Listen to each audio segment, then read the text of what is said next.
selamat datang di Deep Dive kita kali ini ya. Kita bakal langsung nyelam ke dokumen analisis yang udah Anda bagikan nih.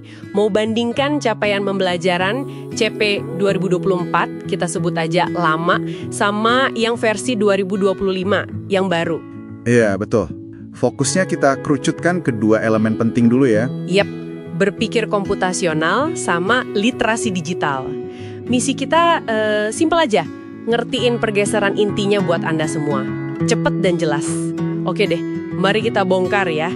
Sumbernya jelas, dokumen analisis perbandingan CP 2024 versus 2025. Betul. Dua area, berpikir komputasional dan literasi digital. Kita mulai dari yang pertama dulu, gimana? Berpikir komputasional. Boleh. Kalau dilihat-lihat, sekilas kok banyak yang sama ya di berpikir komputasional ini. Kayak pemahaman himpunan data terstruktur, terus konsep lembar kerja, penerapan ke data sederhana, pseudocode.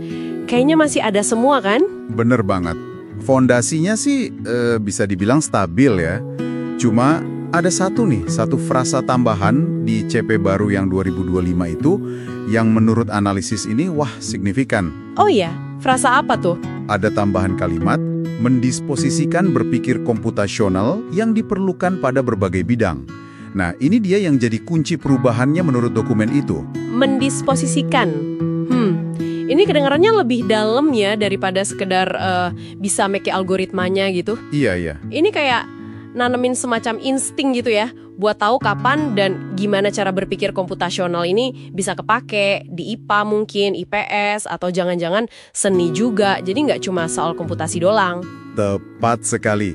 Analisa Anda itu persis menyoroti poin itu sebagai pergeseran esensial. Jadi, bukan lagi sekedar aplikasi dasar atau ya udah bisa nyelesain soal coding aja. Tapi lebih ke menumbuhkan kemampuan buat secara sadar gitu memilih dan menerapkan cara berpikir ini. Jadi kayak alat universal buat mecahin masalah di konteks apapun. Jadi nggak terpaku di satu bidang aja ya? Iya, memang sih di versi lama juga disebut masalah sehari-hari. Tapi penekanan kata mendisposisikan di berbagai bidang ini kayaknya nuntut fleksibilitas berpikir yang lebih tinggi gitu. Oke. Jadi intinya untuk berpikir komputasional ini perubahannya lebih ke pendalaman sama perluasan aplikasi ya, lintas disiplin, dan butuh semacam kesadaran gitu kapan kakeknya. Betul, kesadaran aplikasinya. Nah, sekarang kita geser dikit nih. Kalau di literasi digital gimana? Apakah polanya mirip, penyempurnaan juga, atau ada yang lebih fundamental bedanya menurut analisis Anda? Nah, kalau untuk literasi digital ini gambarannya agak sedikit lebih kompleks mungkin ya. Banyak kesamaan mendasar sih masih ada, kayak pemahaman mesin pencari, soal kredibilitas sumber, ekosistem media, dasar-dasar komputer, jaringan, ruang virtual, produksi konten, sampai ke kesadaran digital ya. Oke. Macam jejak digital, toleransi, empati, itu semua masih konsisten kok di kedua versi. Oke, jadi fondasinya aman ya. Terus yang berubah apa dong? Nah, analisis Anda itu mencatat ada dua hal utama. Yang pertama, ini soal misinformasi. Oke. Gimana tuh? Di CP lama, itu ditulis eksplisit, jelas gitu. Membedakan fakta, opini, dan hoax. Nah, di CP baru, ini disederhanain jadi cuma membedakan fakta dan opini. Kata hoaxnya hilang. Wah, menarik nih. Kenapa ya kira-kira hoax dihilangkan? Analisisnya bilang apa? Apa jadi kurang penting gitu? Analisisnya sih menilai ini mungkin nggak esensial ya secara substansi. Alasannya, karena kalau udah bisa bedain fakta sama opini, ya secara implisit harusnya bisa juga ngenalin hoax kan?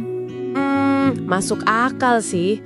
Tapi kalau dipikir-pikir lagi ya, sekarang kan lagi, deres banget arus misinformasi. Apa nggak beresiko ya kalau kata hoax yang eksplisit itu dihilangin?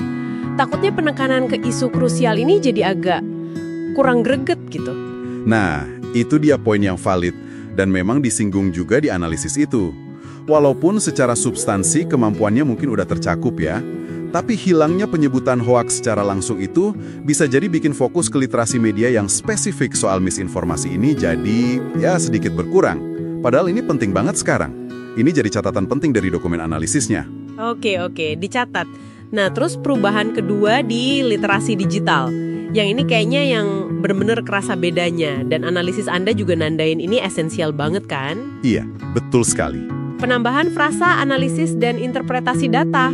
Pas bahas pemanfaatan teknologi, yang versi lama kan lebih ke pakai alatnya aja ya, buat dokumen, lembar kerja, presentasi gitu. Tepat. Ini lompatan yang cukup signifikan menurut saya. Dari yang tadinya cuma jadi pengguna perkakas teknologi digital, oh ya istilah perkakas teknologi digital ini juga baru ya. Gantiin perangkat teknologi di versi lama. Nah sekarang jadi orang yang diharapkan mampu menganalisis dan menginterpretasi informasi atau data pakai perkakas itu. Jadi bukan cuma bisa bikin laporan atau presentasi yang bagus aja ya? Betul, tapi ngerti data di baliknya. Ini kan relevan banget ya sama tuntutan literasi data sekarang di hampir semua bidang kerja.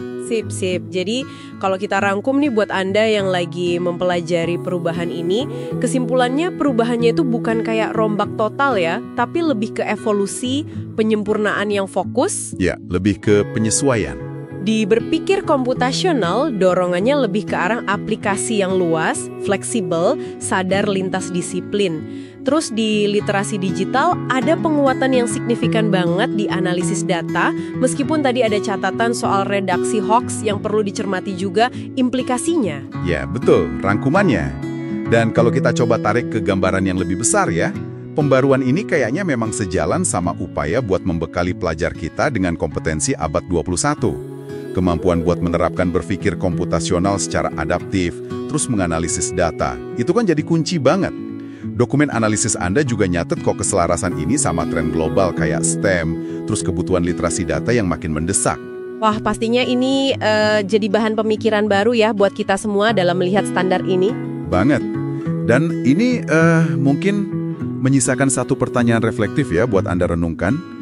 Mengingat penekanan baru ini pada penerapan berpikir komputasional yang adaptif tadi, dan kemampuan analisis serta interpretasi data yang lebih dari sekedar penggunaan alat, nah, gimana seharusnya ini mengubah cara kita mendekati pengajaran dan pembelajaran kedua kompetensi ini di lapangan nanti? Itu mungkin yang perlu dipikirkan bersama.